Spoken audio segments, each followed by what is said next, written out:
Hello and welcome to this week's Wild Spirits News. I'm Sibylle and today I'm going to talk about the beliefs that limit your income and happiness. Have you ever met someone who thought that life is really hard? They never have any time left for their passions. They work so hard and yet money is always scarce. They might not even be particularly happy in their relationships. It might have consequences elsewhere in their lives, but generally they'll tell you that life is really hard. I happen to be very familiar with the life is hard mindset because it's my own. It's what I grew up with. I remember my mom always used to say, "Don't think it's that easy." And obviously she meant well. She meant to caution me against the dangers and the difficulties of life. But it turns out that this mindset is not very conducive to having an easy and happy life. I know I'm not the only one, and I'm not alone in this. So your mission today is to identify any limiting beliefs that you might have in your life and to learn how to change them. Task number 1 is called Discover the Connection. We tend to think that there's one part in our lives, and if only that part were better, then everything else would fall into place. So we might say, oh, if only I had more money, then everything would be easier. Or we might say, or even believe subconsciously, if only we found the love of our lives, then we would be happy. In reality, these things are usually connected to, all areas of life tend to be connected. If you are limited in your money, then you may limit yourself subconsciously also in your happiness, in your personal happiness, and in the love that you unconsciously allow yourself to experience, or even to feel, but also to receive. It's often about receiving. So I would invite you, for your first task, think about what you think is lacking in your life, where you are limited. Now, think about this a lot and really get into this. Focus on it. Identify the emotions that go with it.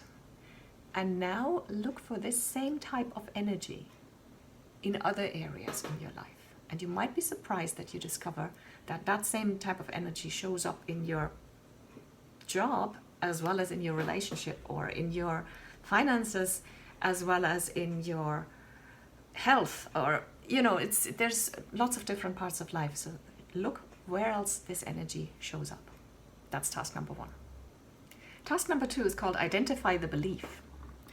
And to do that, you need to dig really deep. Beliefs are masters of deception and masters of concealing themselves as the truth. We think it's the truth, and actually it's a belief. So I would like to invite you to think about this area that you identified before, where there is a limiting, there's something lacking in your life.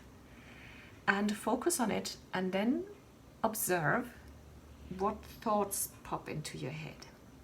For example, where you might be limited in your life is you have very little time for your passion. So think about that. Think about not having time for your passion, and what pops into your head might be, this is just an example.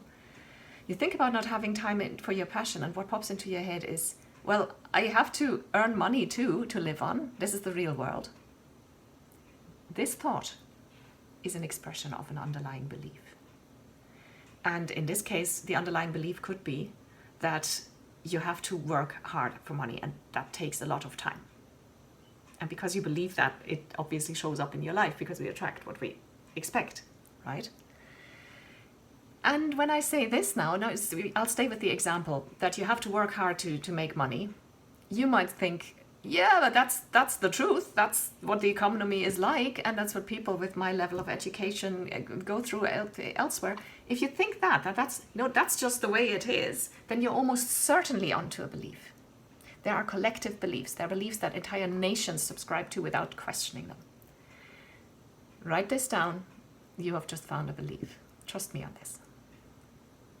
Task number 3 is called Change Your Programming. Do you see? We don't do things that are good for us. I mean, we all are guilty of that. And there's a reason, and the reason is not that we're stupid or lazy. The reason why we don't act on what we know better is that most of the way we act, most of our behavior is based on our subconscious programming. And the subconscious programming consists of beliefs. You could say your beliefs are the building blocks of your subconscious programming.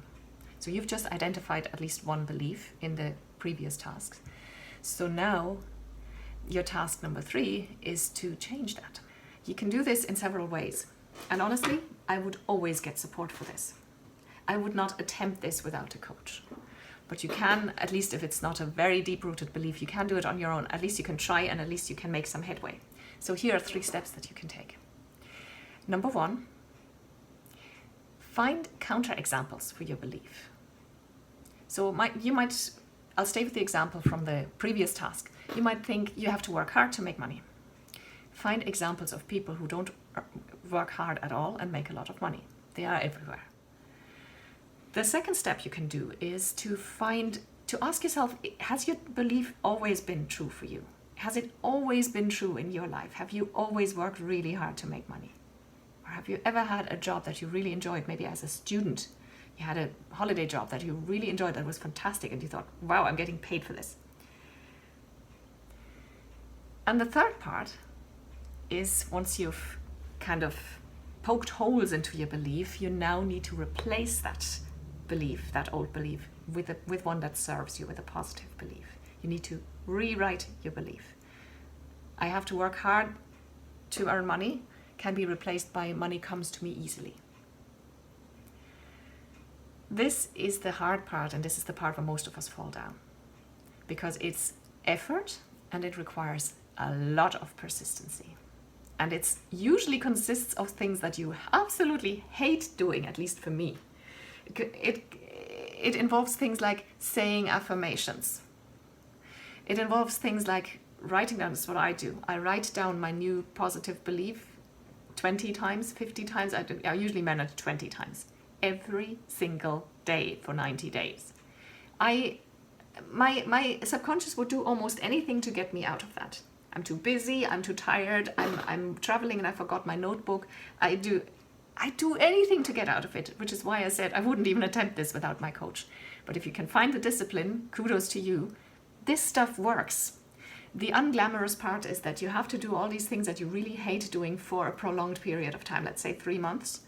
But you can actually change your beliefs. And the more of your beliefs, of those building blocks of your programming that you change, the more your programming will change. And you will find that you're suddenly able to do the things that you know are good for you, that you know will create happiness. Task number 4 is, as usual, to let me know.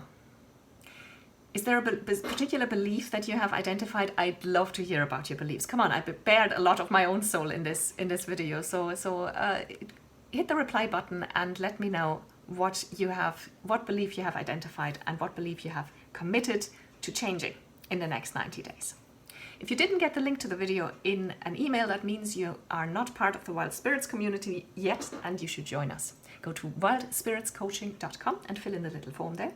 You can also do the free life audit on that page. If you fill in the form at the end of the life audit, one of the things that'll do is that'll subscribe you to Wild Spirits News. The newsletter is 1 email per week, so absolutely 100% spam free. You get lots of additional information and articles, recommendations of books and other resources, and sometimes you get exclusive offers that only my subscribers ever get to see, that nobody else ever gets. So go to wildspiritscoaching.com and sign up. You can also Google Wild Spirits Coaching. That'll get you to my website as well. Thanks for watching.